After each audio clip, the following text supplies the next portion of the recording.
ఈ రోజు జగిత్యాల జిల్లా బీఆర్ఎస్ పార్టీ కార్యాలయంలో ఎమ్మెల్సీ కవిత కార్యకర్తలతో కలిసి ప్రెస్ మీట్ నిర్వహించారు. ఈ సందర్భంగా మాట్లాడుతూ కులగణనపై సీఎం వెంటనే రివ్యూ పెట్టాలి, కులాల వారీగా జనాభా ఎంతో లెక్క తేల్చాలి, న్యాయ నిపుణుల కుల సంఘాల ప్రతినిధుల అభిప్రాయాలు తెలుసుకుని బిల్లు తేవాలి, లేకపోతే ఉద్యమాల కిల్లా జగిత్యాల గడ్డ నుండి బీసీల కథల బేరీ మొదలవుతుందన్నారు. నాడు కేసీఆర్ లెక్కలతో సహా కులాల సంఖ్యను ప్రవేశపెడితే నేడు రేవంత్ రెడ్డి వాస్తు లెక్కలు చెప్పడం లేదు. నాడు కేసీఆర్ కాళేశ్వరం కట్టి రైతులకు సాగు త్రాగునీరు ఇస్తే నేడు కనీసం రైతుల సాగునీరు ఇచ్చే పరిస్థితి లేదని చెప్పారు.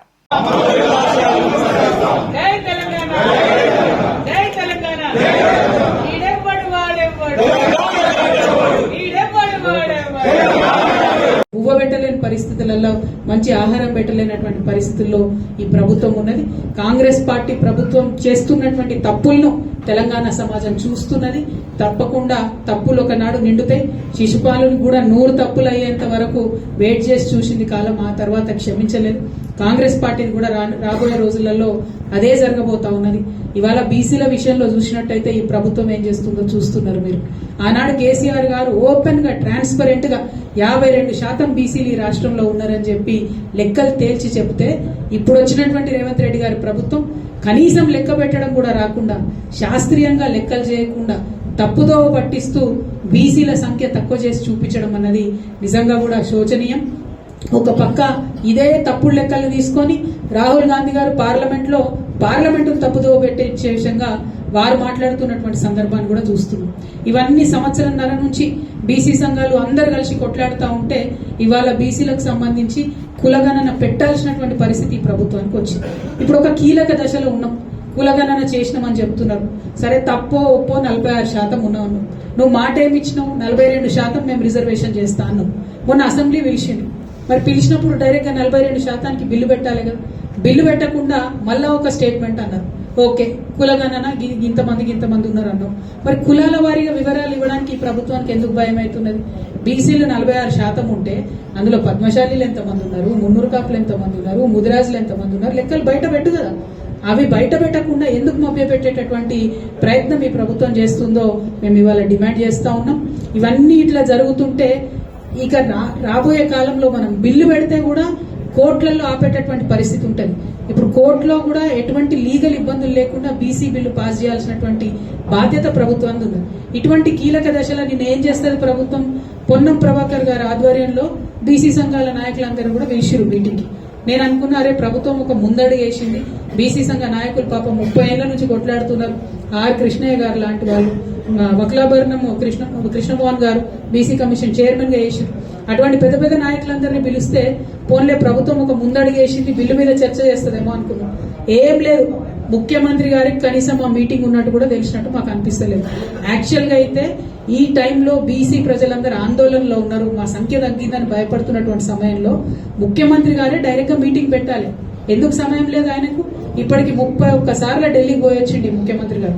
కానీ జనాభాలో సగం ఉన్నటువంటి బీసీల గురించి కనీసం మీటింగ్ పెట్టే తీరిక ఈ ముఖ్యమంత్రి గారికి లేకపోవడం నిజంగా శోచనీయం. ముఖ్యమంత్రి గారు నిన్న మీటింగ్ లో లేరు. పోనీ కనీసం ఈ లెక్క కులగణన చేసినటువంటి కేబినెట్ సబ్ కమిటీకి చైర్మన్ ఉత్తమ్ కుమార్ రెడ్డి గారు, ఆయన మీటింగ్ లో లేరు. ఈ లెక్కలన్నింటినీ కులగణన చేసినటువంటి అధికారులు సందీప్ శాండిల్య గారు, ఆయన మీటింగ్ లో లేరు. మరి బీసీ సంఘం నాయకులందరినీ పిలిచి మీరు లెక్కలు చెప్పలేదు, మీ ప్రభుత్వం ఏం చేస్తుందో చెప్పలేదు, ముందడుగు ఎట్లేస్తాం, బిల్లు పెడతామా పెట్టతామా చెప్పలేరు. మరి ఎందుకోసం పిలిచినట్టు? నేనైతే అనుకుంటున్నా, కేవలం ఈ బీసీ ఉద్యమం చేస్తున్నటువంటి ఇంత సీనియర్ నాయకుల్ని నిన్న పిలిచి కనీసం ముఖ్యమంత్రి గారు మాట్లాడకపోవడం అంటే వారిని అవమానించడం తప్ప ఇంకొకటి కాదు. ఇది చాలా దారుణం. ముఖ్యమంత్రి గారు తప్పకుండా తక్షణమే రివ్యూ పెట్టాలి. మొత్తం కులాల వారీగా సంఖ్య ఎంత ఉందో బయట పెట్టాలి. బిల్లు ఎప్పటి లోపల తీసుకొస్తారో చెప్పాలి. ఆ బిల్లుకు సంబంధించి ఈ వివిధ కుల సంఘ నాయకులతోని చర్చలు జరపాలి. అట్లానే లీగల్ ఎక్స్పర్ట్స్ తో కూడా చర్చలు జరపాలని ఈ సందర్భంగా నేను డిమాండ్ చేస్తా ఉన్నాను. మరి మీరు చూస్తే కేసీఆర్ గారు ట్రాన్స్పరెంట్ గా ఉన్నట్టుగా లెక్కలు చెప్పారు. రేవంత్ రెడ్డి గారు తప్పుడు లెక్కలు చెప్తున్నారు. ఇంకో పక్క ఇచ్చినటువంటి ఏ ఒక్క మాట కూడా ఫుల్ఫిల్ చేసేటటువంటి పరిస్థితి లేదు.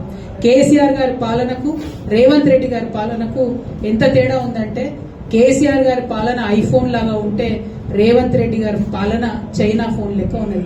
ఐఫోన్ కు చైనా ఫోన్ కి ఎంత తేడా ఉంటుందో కేసీఆర్ గారికి రేవంత్ రెడ్డి గారికి అంత తేడా ఉన్నది. అంటే సూపుకు బానే ఉంటది కానీ ఏం పనిచేయదు అన్నట్టు అటువంటి పరిస్థితి ఉన్నది. మాటలు ఇచ్చి బీసీల ఓట్లు వేయించుకొని ఇవాళ బీసీలను మోసం చేస్తున్నటువంటి కాంగ్రెస్ పార్టీని చరిత్ర క్షమించరు, బీసీలు క్షమించరు. వారికి ఎవరు లేరు, వారి పక్షాన మాట్లాడాలనుకుంటున్నారేమో. మేమందరం కూడా అండగా నిలబడి ఉన్నాం. ఖచ్చితంగా బీసీలకు మీరు ప్రామిస్ చేసినటువంటి 42% ఇచ్చే వరకు కూడా తగ్గేదే లేదు. ఖచ్చితంగా ఉద్యమాన్ని ముందుకు కొనసాగిస్తాం. మరో తెలంగాణ ఉద్యమం లాగా పోరాటం చేయడానికి బీసీ బిడ్డలందరూ కూడా సిద్ధంగా ఉండాలని చెప్పి ఈ సందర్భంగా పిలుపునిస్తా ఉన్నాం. బీఆర్ఎస్ పార్టీ కార్యకర్తలు మనకు నాయకులు అన్నది ఎప్పుడు కూడా లెక్కలో లేనటువంటి విషయం.